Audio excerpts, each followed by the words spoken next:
So, I want to show you the seed trays that I ended up making out of pallet wood. So, I ended up cutting oops, the, the two end pieces are 11 inches long. So, you're going to need two of those. And what is on my ruler?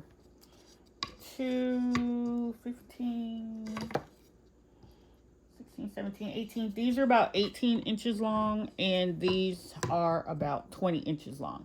Because my goal was to make this the exact same size of a 10 by 20 tray. So I've got 3 planks, 3 pallet planks on for the bottom. My 2 end pieces, because I want this to all sit like this.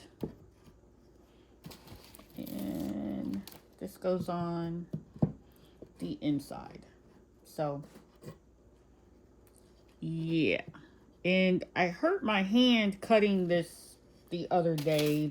I got a kickback from the saw. So, once again, always be careful and mindful what you're doing so that you don't get hurt. Okay, so I'm just going to line this all up. I'm going to attach all these pieces together.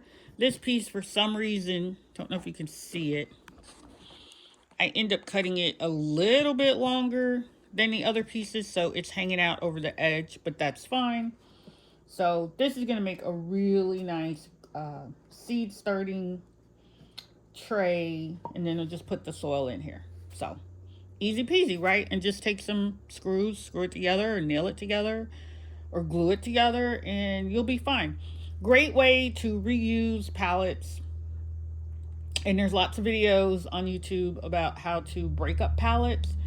And considering the price of wood, pallets are typically free alongside the road. Be careful, but it's going to look nice. And it's already pressure treated wood, more or less, but you could probably treat it again with, I think they said linseed oil or beeswax, which I actually have beeswax, so I might try that. So thanks for watching.